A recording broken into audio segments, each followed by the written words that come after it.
Hey everyone, welcome to Man Cave Insider episode 27. I'm Dennis Clark. Thank you so much for joining me. If you like what you see, please subscribe to the channel down below so you can see past and future videos.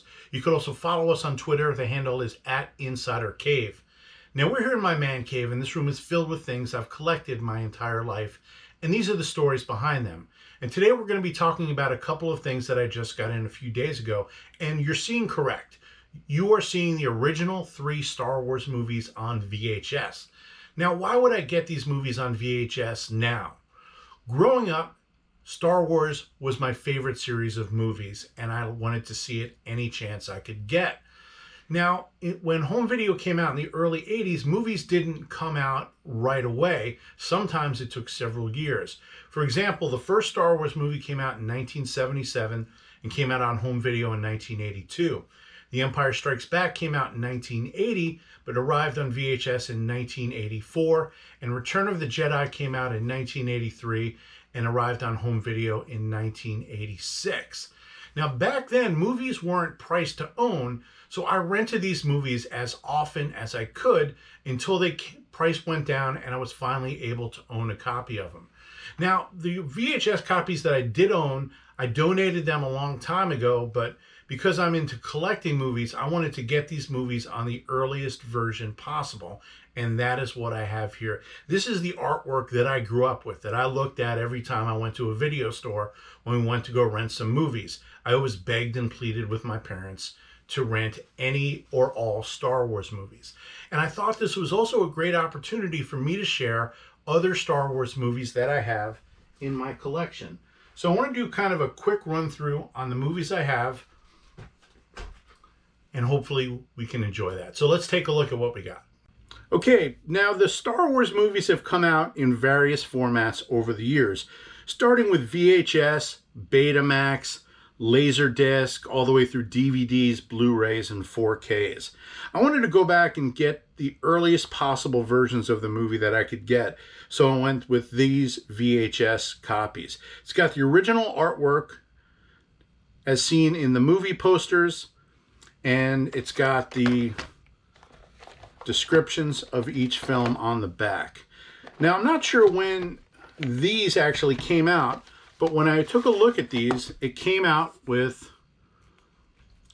an advertisement celebrating the first 10 years of Star Wars. So these were probably on the shelves on or around 1987.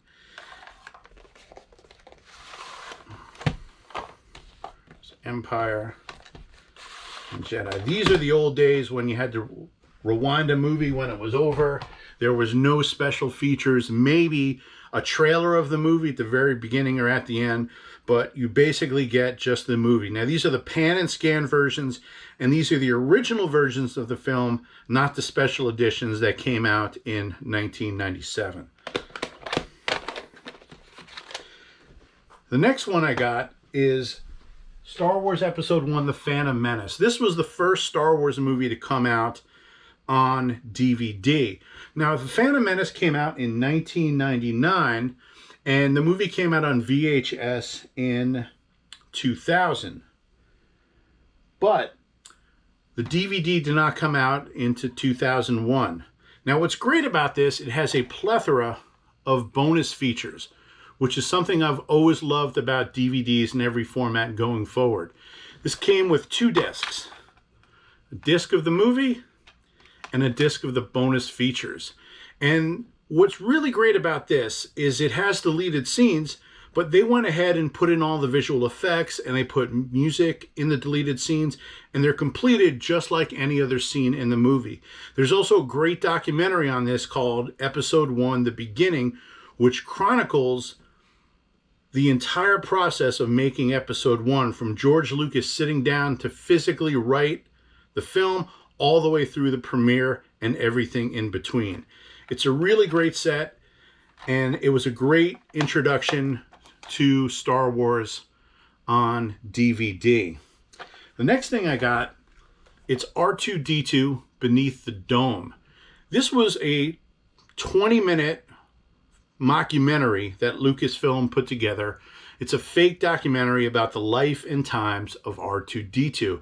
This had aired on the the Star Wars website in a few different episodes and features interviews of cast and crew and other members of R2-D2's family.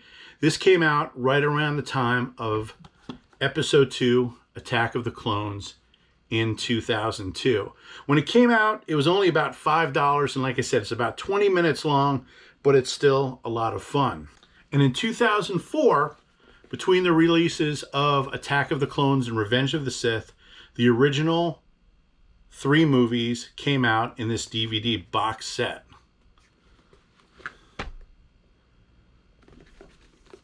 And this was a 4-disc set. It featured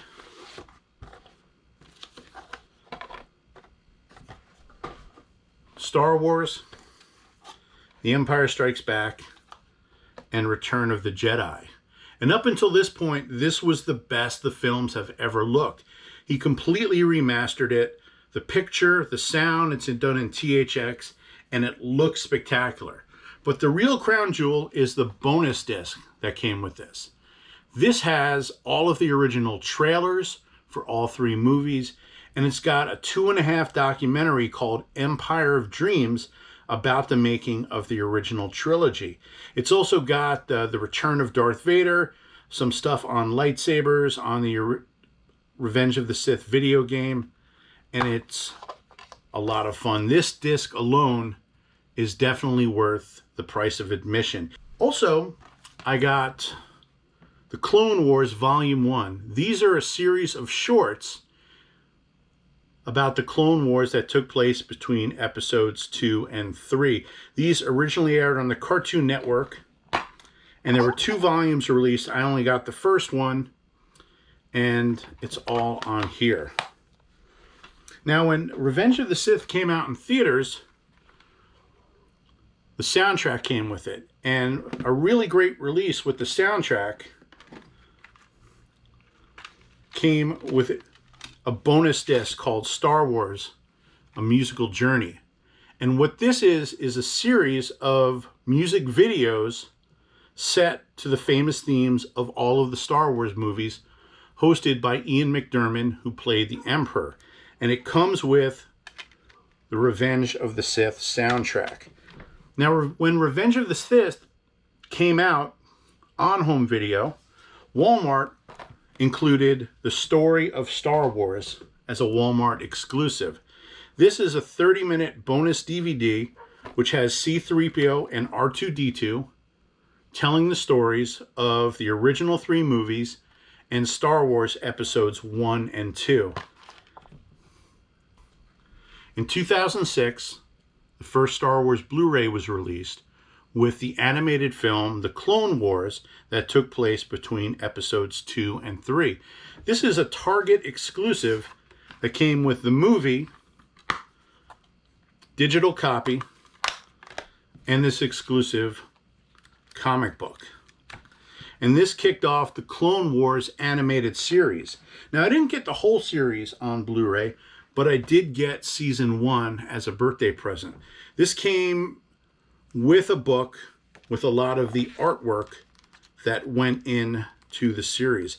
A lot of the creatures and ships and planets used in the Clone Wars series were originally designs for the films, and they used them in the animated series. The Clone Wars aired for about 7 seasons. I only have the first season on Blu-ray. In 2011, the complete Star Wars saga was finally released on Blu-ray in this box set. Now, this was before Lucasfilm had merged with Disney, so at the time there was no plans for future Star Wars movies. And this came in a hardcover book which had the original 6 movies on Blu-ray for the first time, and it also came with 3 bonus discs. A bonus disc for the prequel trilogy, for the original trilogy, and a 3rd disc featuring documentaries and spoofs and a lot of great stuff on it. So this was, up until recently, was my favorite release of the Star Wars films. Now, I wanted to take a moment to kind of go over a couple of other things that aren't Star Wars but are Star Wars related.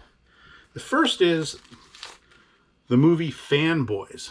Now, I got this for $1 at a Blockbuster that was closing, so I didn't get the artwork for it.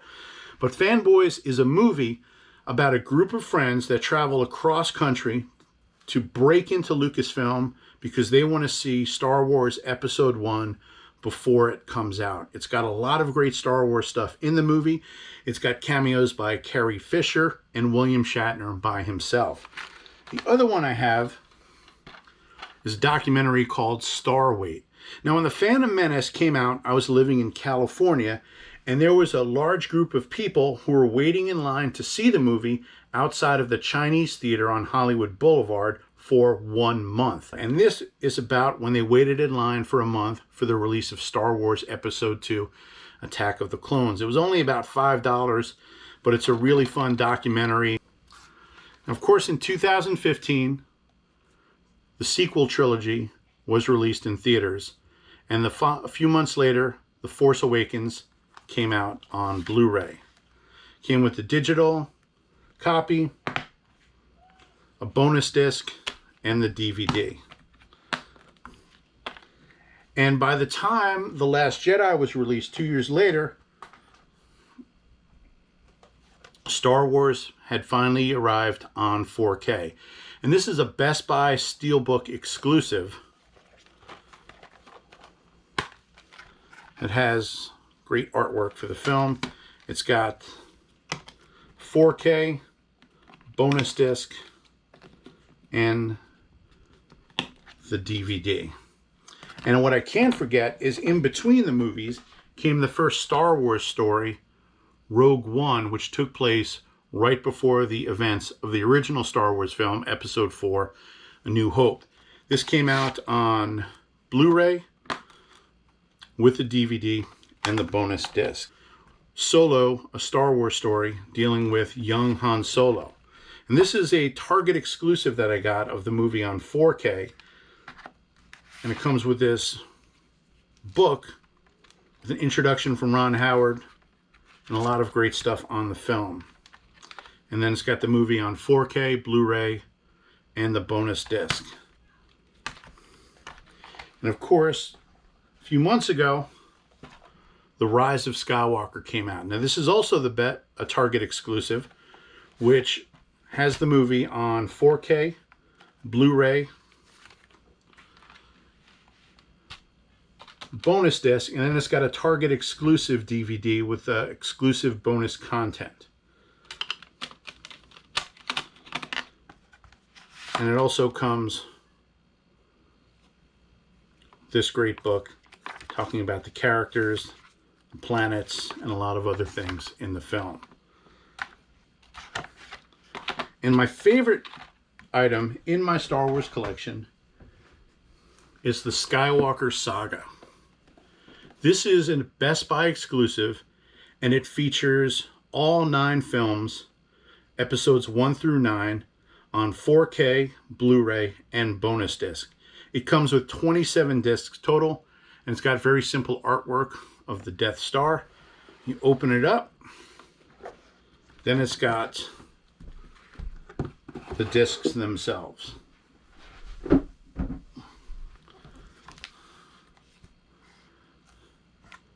You have episode 1 on 4K and Blu-ray, then each corresponding film. It's got great artwork